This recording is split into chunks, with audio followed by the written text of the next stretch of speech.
नमस्कार, मैं संजय अम्बेडकर। आप देख रहे हैं भीमराज दस्तक चैनल। इस वक्त लोकसभा का चुनाव हो रहा है और बहुजन समाज पार्टी के प्रत्याशी लोकसभा फूलपुर से जगन्नाथ पाल जी के प्रचार में स्टार प्रचारक के रूप में आए हैं बसपा के मंडल जोनल कोऑर्डिनेटर अमरेंद्र बहादुर भारती जी।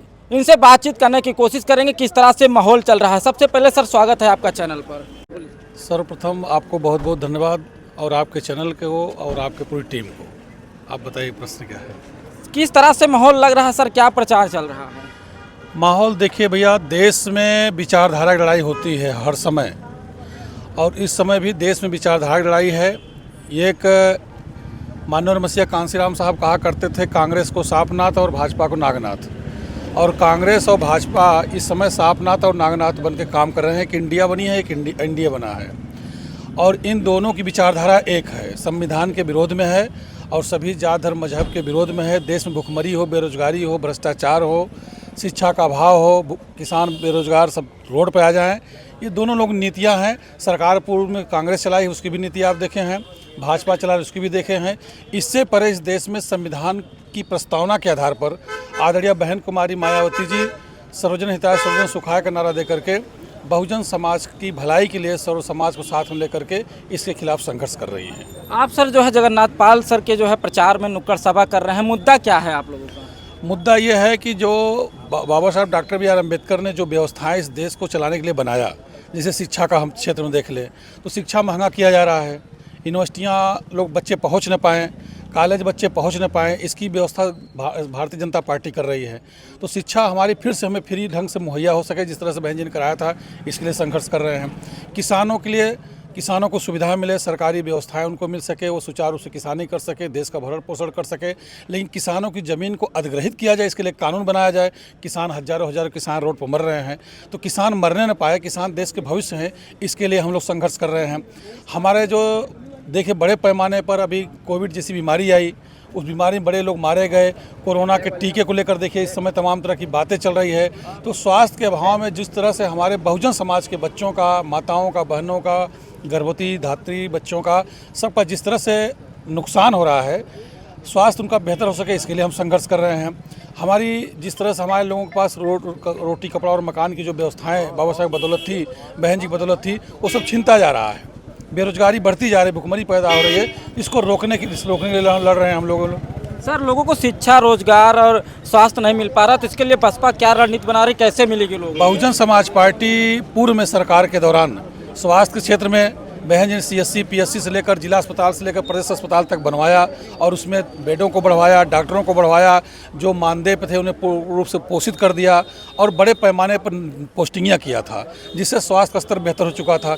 शिक्षा को आप देख लीजिए, बहन जी गाँव तक प्राइमरी विद्यालय जहाँ नहीं था वहाँ बनवाया, प्राथमिक विद्यालय बनाया, junior high school, inter college, दर्जनों विश्वविद्यालय बनाया, चाहे महामाया विश्वविद्यालय हो, चाहे शकुंतला मिश्रा विकलांग यूनिवर्सिटी हो, गौतम बुद्ध यूनिवर्सिटी हो, बाबा साहब डॉक्टर अम्बेडकर यूनिवर्सिटी हो, कांसीराम साहब के नाम से यूनिवर्सिटियाँ हो, तक्षशिला नालंदा विश्वविद्यालय के तर्ज पर सम्राट अशोक के शासन में जो था, उस तर्ज पर आदरणीय बहन जी ने विश्वविद्यालय बनाया। बड़े पैमाने पर शिक्षा के क्षेत्र में बहन जी ने काम किया, स्वास्थ्य क्षेत्र में काम किया बहन जी ने। और जो तांडव था, गुंडे अपराधी माफिया जो खुलेआम घूम रहे थे, कानून द्वारा कानून का राज स्थापित किया था, न तो जबरदस्ती किसी की हत्या कर दें, मर्डर कर दें, ऐसा कुछ नहीं था।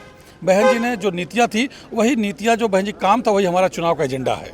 सर, अभी बसपा का एक बड़ा मुद्दा चल रहा है। आकाश आनंद को जब उत्तराधिकारी बनाया गया तो तब कह रहे थे कि जो है परिवारवाद है, लेकिन अब निकाल दिया गया तो युवाओं में काफ़ी रोष है।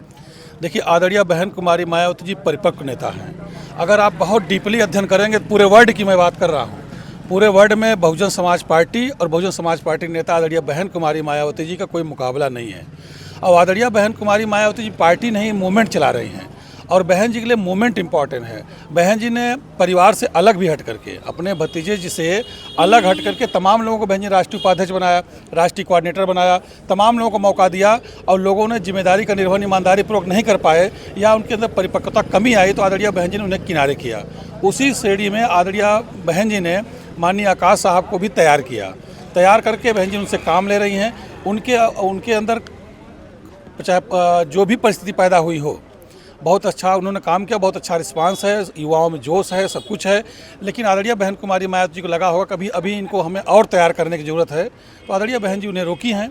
वो माननीय बहन जी के चैप्टर है। अखिलेश यादव कह रहे हैं कि जो है बीजेपी ने दबाव बनाया इसलिए कि भारतीय जनता पार्टी आदरणीय बहन जी दबाव बनाएगा, ये तो बड़े हंसने की बात है। अखिलेश यादव जी के आदरणीय पिताजी थे आदरणीय मुलायम सिंह यादव, आज दुनिया में नहीं है। वो सदन में बोला करते थे कि मेरी तमन्ना है कि फिर से एक बार मोदी जी सांसद बन जाएं। भारतीय जनता पार्टी के उनके परिवार की बगावत कर उनके छोटी बहू उनके घर के भैया चुनाव लड़ रही हैं। भाजपा में लोग काम कर रहे हैं, उनके साथ भाजपा के लोगों का आना जाना है, रिश्ते नाते हैं, संबंध हैं, और वो बता रहे हैं कि दबाव बहन जी बनेगा।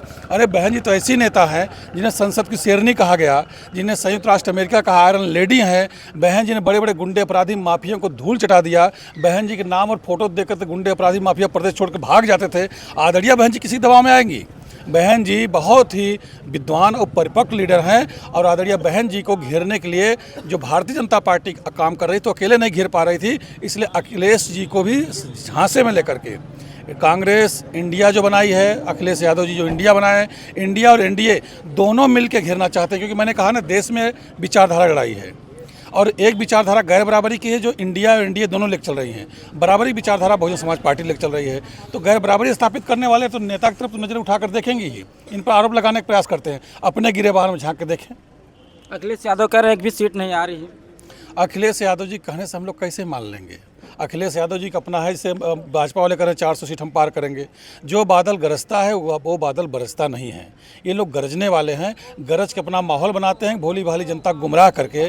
जैसे मोदी जी के ने 2 करोड़ सालाना रोजगार के नाम पर, काले धन के नाम पर, नौकरी के नाम पर झूठा वादा करके लोगों के वोट ले लिए। वोट लेने के बाद आज क्या कर रहे हैं आप देख रहे हैं। तो उसी प्रकार माहौल बनाने के लिए कि भोली भाली जनता को हम गुमराह कर लें, पूरी ताकत लगा ले। 2022 सरकार नहीं बना पाए, बड़े पैमाने पर इनके लोगों ने बदनाम कर दिया कि बहुजन समाज पार्टी धन्ना सेठों की पार्टी, बड़े लोगों से चुनाव लड़ाती हैं, पैसे दम चुनाव लड़ाती हैं। आपके फूलपुर लोकसभा के देखिए जगन्नाथ पाल जी, बूथ के पदाधिकारी, सेक्टर के पदाधिकारी, विधानसभा के जिले के मंडल प्रदेश तक पदाधिकारी रहे, और आदरणीय बहन जी ने कार्यकर्ताओं को बुलाकर पूरे प्रदेश में चुनाव लड़ा रही हैं। और जो भी लोगों से सहयोग कर रही हैं कि जो कार्यकर्ता साथी जो जिम्मेदार लोग हैं वो सहयोग भी करें और उनको चुनाव लड़ाएं। सर आखिरी सवाल ये है, ये बसपा में विभिन्न पदों पर रहे और बसपा सरकार में मंत्री भी रहे, बाबूलाल भौरा जी जो है इस्तीफा देके भाजपा में शामिल हो गए चुनाव आते। बड़े दुख की बात है, और आपने बड़ा अच्छा प्रश्न किया है, और मैं समझता हूं कि आपके चैनल के माध्यम से इस प्रश्न का उत्तर लोग हमारे जो है लोग सब लोग देखें। देखिए, बहुजन समाज पार्टी आंदोलन है, मूवमेंट है। जब बहुजन समाज पार्टी के लिए संघर्ष किया जा रहा था तो मैं जानता हूं भली भांति कि मैं सेकंड पीढ़ी हूं। मेरे पिता डॉक्टर अमर बहादुर भारती बहुजन समाज पार्टी के तमाम पदों पर काम कर चुके हैं, चुनाव भी लड़ चुके हैं 85 में 89 में। तो मैं जब छोटा था मैं देखता था, जब कार्यक्रम लगता था तो कार्यक्रम को सजाने के लिए भौरा जी आते थे और मंच पर गाना गाते थे। तो जब गाना गाते थे तो उन्हें पुरस्कार मिलता था। एक तो उन्हें मेहनताना का पुरस्कार मिलता था और उनकी ख्याति भी बढ़ती थी। और जब आदरणीय बहन कुमारी मायावती की सरकार बना तो आदरणीय बहन जी ने भौरा जी के मेहनत का सम्मान तो तुरंत पुरस्कार मिलता था, लेकिन उनके सम्मान को बढ़ाने के लिए उन्हें नाट्य कला अकादमी का वाइस चेयरमैन भी बना दिया, वाइस चेयरमैन बनाया। और आप देखिए, उन्हें जब बहुजन समाज पार्टी पूरी ताकत में थी, ऐसे दौर में उनको आदरणीय बहन जी ने सुराव से चुनाव भी लड़ाया और जिला अध्यक्ष भी रहे, मंडल में भी रहे, इसमें मंडल में इंचार्ज भी रहे।